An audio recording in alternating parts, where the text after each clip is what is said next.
I have observed woke speaking about slavery. Of course, oh my God, it was bad. But at the beginning, when I started listening to stuff, I had a strange sensation that they were almost envying the slaves, the actual slaves that existed in the past. And I put it away as like, I don't know, maybe that's strange. Like, I'm probably just overthinking something or whatever. But now I'm convinced that that's the case.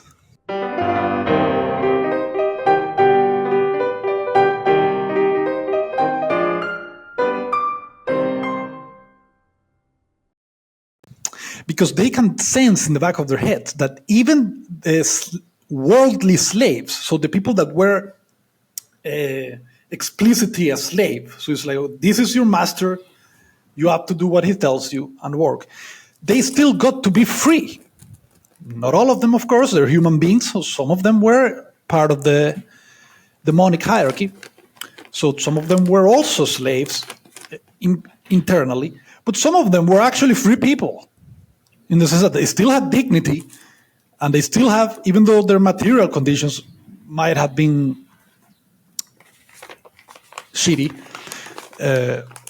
they still could get to be free internally.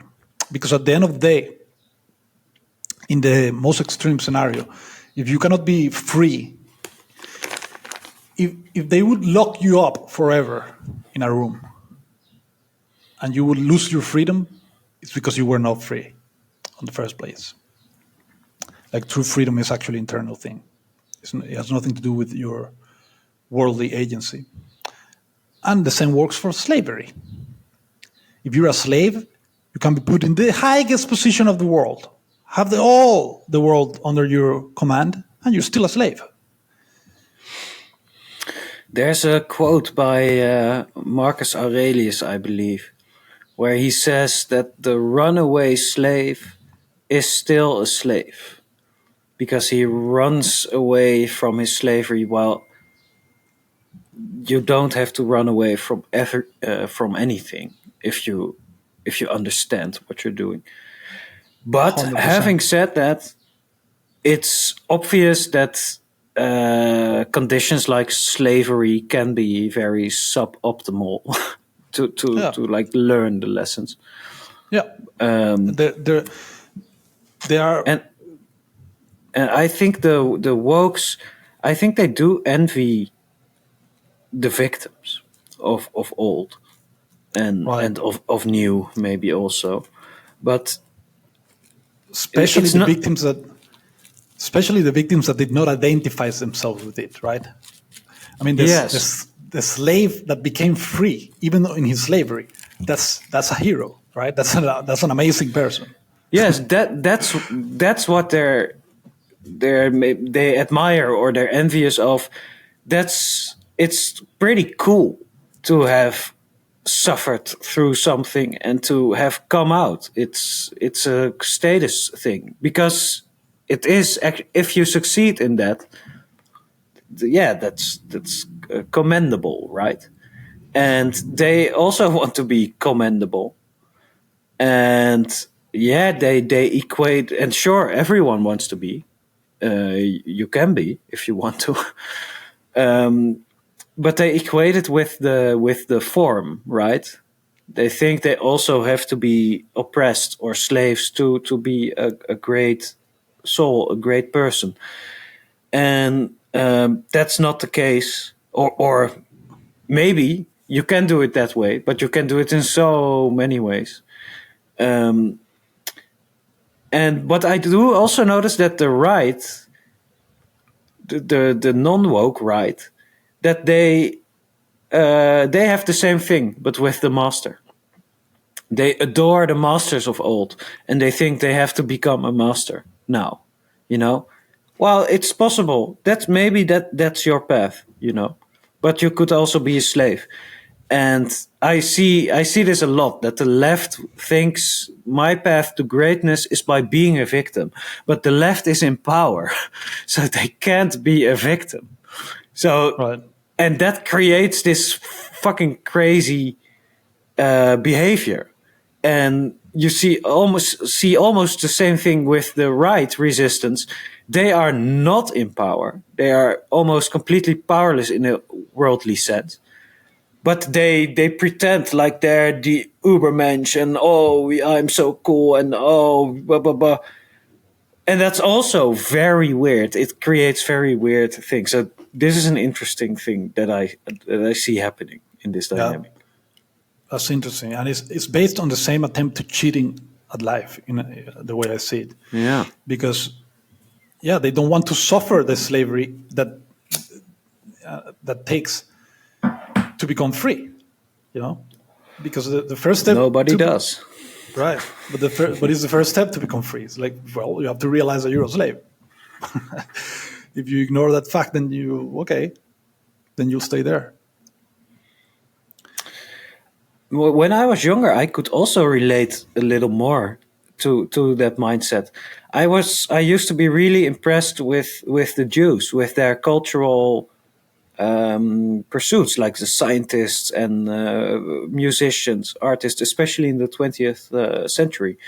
I used to be really impressed by what they did, and I could feel, nice. It would be nice if I was a Jew too, I could feel that, this is a mythical thing. There's some strength in there, and I could feel that. But I also thought,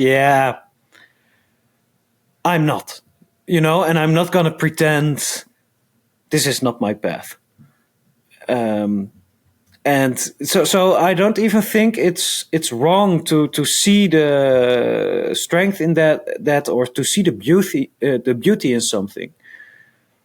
But you must draw a line. You must not distort reality. Sure, you can be like that too, but maybe not exactly the same. Exactly. Right. That's an important point, because I can relate a lot to that. I used to feel a lot of admiration for those stories of the free slave, so to speak, and the people who overcame amazing stuff. It was extremely beautiful. And I used to suffer also the fact that I was just like, I was reading that story, being filled with admiration, and then I had to go to high school tomorrow, and it was all fake and gay and this bland. And I was like, how do I get this? And I struggle a lot with it too, but one thing that helped me a lot to figure out is like, well, one thing that these people have is that they didn't lie to themselves, right? So soon I also became clear to me that it's like, okay, I cannot just lie to myself. I cannot pretend that I'm like them right now, but I can also, I just cannot lie to myself. But what I discovered is that I was a slave. I just didn't know it at the time. And the realization, the gradual realization of that did put me in the conditions of suffering tremendously. Even though, again, externally and stuff, it was not the same. Mm-hmm. Yeah. Yes, there is something for everyone. If you are earnest, if you are honest, you will get what you need. But when you pretend or when you try to force it, you won't get what you need. And you see this, for example, with for example, if Trump is elected or a Republican is elected, something like that, then I saw trans protesters with paper on their face, lying on the ground, and he's killing us. We are dead now because they are elected. And I thought, well, why are you doing this? If they actually did stuff like that, and you were like, you suffer through it, that there's an opportunity for true heroism there, but it's not the case. It's maybe in some cases it can go like that. I don't know what the future has in stock exactly, but it's absolutely not like that right now. And they have to create. First, you have to buy in. Hey, those people are killing me. They're trying to make other people buy into that, so they can do their routine, basically. Right. But people aren't buying into it because it's not real. Right.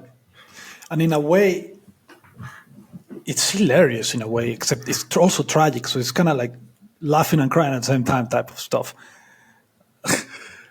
Because in a way, they also give the others the power that they want, in a way, the true one, right? Because now their victims are the ones who actually have the opportunity to grow as heroes, in the sense that they are the ones who actually attempt killing the other and stuff like that. You see what I mean? They are the ones who end up being the shitty perpetrators. Who the ones who pretend to be victims? Yeah, yeah. Because because they don't think, they distort the world. They think, oh, I need this, I want this, so they try to get it. But in doing that, and in the chaos they create in doing that, they're destroying opportunities for other people. Right. And they're destroying worldly opportunities, but they're giving the opportunity to become heroes. In the same way that if you are enslaved physically, like, so you don't have opportunities in the world, the only last opportunity that you have is to become truly, truly free without a doubt. In the sense that if you can become free with shackles on your hands, then there's not a doubt that you are you're the paragon of freedom, right? So, interestingly enough, I do believe that the heroes of our time are in what is called the incel population nowadays. Not, I don't exclude, like, there could be somewhere a high value man that realizes that he's also a slave to the whole bullshit narrative, and stop doing the fake and gay stuff, and stop thinking that, wow, I'm amazing because I got laid 30 times last month. Gay. So the true heroes are actually amongst the so-called incels. I think that's for sure. Not all of them, of course. Some of them will identify themselves with the condition of slaves and remain slaves.